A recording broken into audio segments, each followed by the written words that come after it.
تک آنے والی نسل انسانی کے لیے دنیا میں پہنچا دیں اور اس کی تلاوت کا ہنر سکھا دیں. اس لیے پیغمبر آخر الزمان صلی اللہ تعالی علیہ وآلہ وسلم دنیا میں تشریف لائے تلاوت آیات کا ہنر سکھانے کے لیے. اور دوسرا ارشاد فرمائے وَيُزَكِّيهِمْ کہ نبی اکرم صلی اللہ تعالی علیہ وآلہ وسلم یہ دنیا میں تشریف لائے ہیں تاکہ لوگوں کو صاف ستھرا بنا دیں،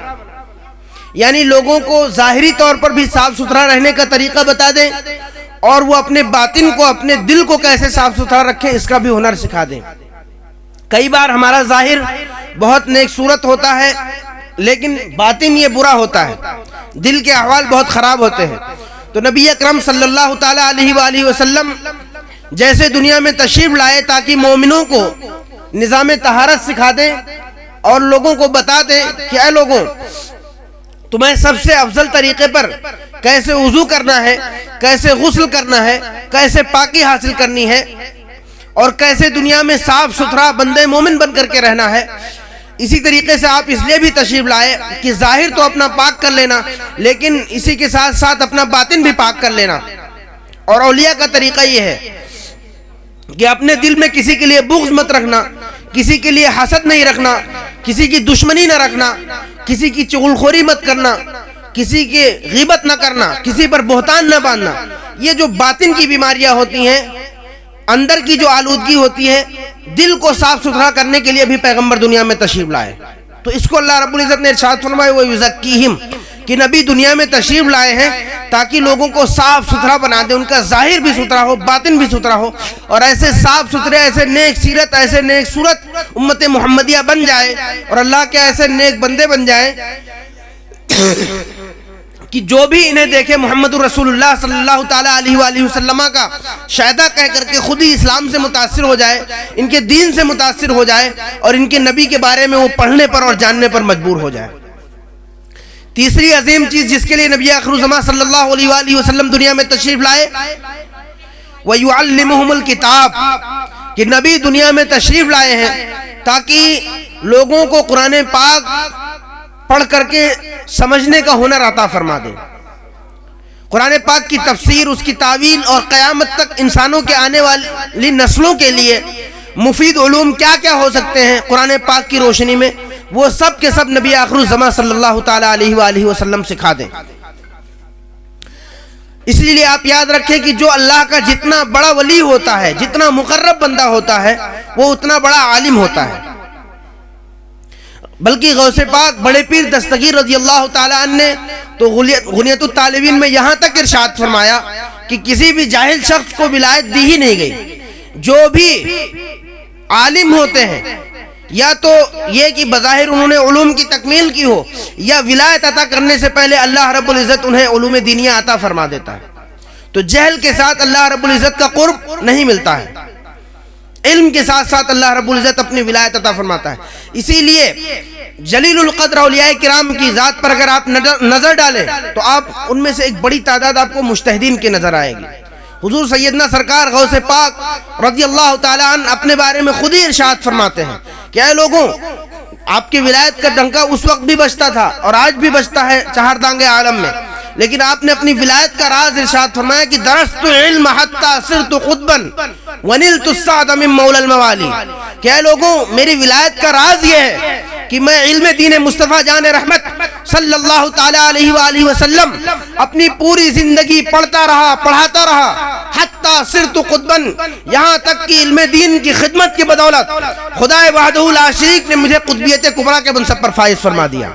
اللہ رب العزت نے مجھے غوثیت عظمیٰ کے منصب پر فائز فرما دیا. وَنِلْتُ السَّعْدَ مِن مَوْلَى الْمَوَالِي اور یہ سعادت مندی میں نے خدا وحدہ لا شریک کی بارگاہ سے حاصل کی. تو نبی آخر الزمان صلی اللہ علیہ وآلہ وسلم دنیا میں تشریف لائے تعلیم کتاب کے لیے.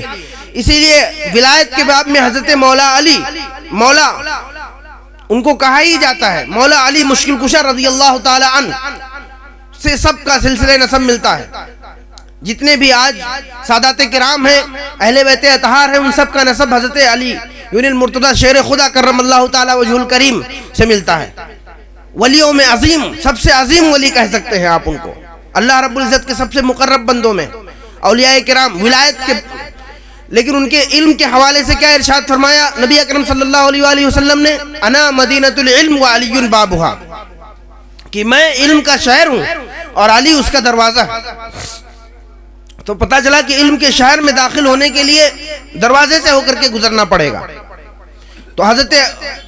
علی یعنی المرتضی شیر خدا رضی اللہ تعالی عنہ جہاں مقام ولایت پر میں عظیم مرتبت پر فائز ہیں، وہیں شیخین کے بعد جو ترتیب خلافت ہے، جو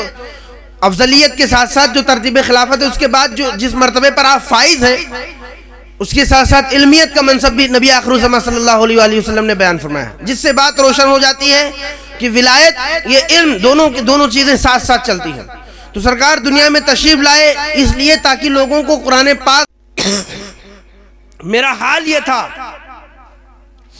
کہ مجھ سے اپنے والد خطاب کی بکریاں بھی نہیں سنبھلتی تھیں، میں انہیں مکہ کی پہاڑیوں میں اگر چرانے کے لیے لے جاتا تھا تو بکری بھی نہیں سنبھال پاتا تھا، لیکن جب سرکار دو عالم صلی اللہ علیہ وآلہ وسلم کی بارگاہ فیض سے میں وابستہ ہو گیا، سرکار نے مجھے علم دیا، مجھے عمل کا سلیقہ عطا فرمایا اور مجھے لیڈرشپ کی کوالٹیز دی، میری ٹریننگ کی، تو آج عالم یہ ہے کہ میں یہاں زمین پر اگر لیٹا بھی ہوں اپنے ہاتھ کا تکیہ بنا کر کے، تو دنیا کی دو بڑی سپر پاور طاقتیں، رومن اور پرشین امپائر،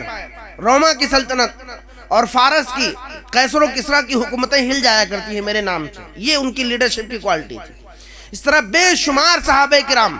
جن کو نبی آخر الزمان صلی اللہ علیہ وآلہ وسلم نے قرآن پاک کی تعلیم دی اور پڑھ کر کے سمجھنا سکھایا، تو قرآن پاک کی تعلیمات پر عمل کی بدولت اور اکناف عالم میں اس کی پھیلانے کی بدولت ان کا حال یہ ہو گیا کہ جو کچھ بھی نہیں تھے، خود نہ تھے، جو راہ پر اوروں کے ہادی بن گئے۔ کیا نظر تھی جس نے مردوں کو مسیحا کر دیا، ایک عرب نے آدمی کا بول بالا کر دیا، خاک کے ذروں کو ہمدوش ثریا کر دیا۔ تو قرآن پاک کی تعلیم اور چوتھی چیز جو اس آیت کریمہ میں فرمائی گئی وَيُعَلِّمُهُمُ الْكِتَابَ وَالْحِکْمَةَ،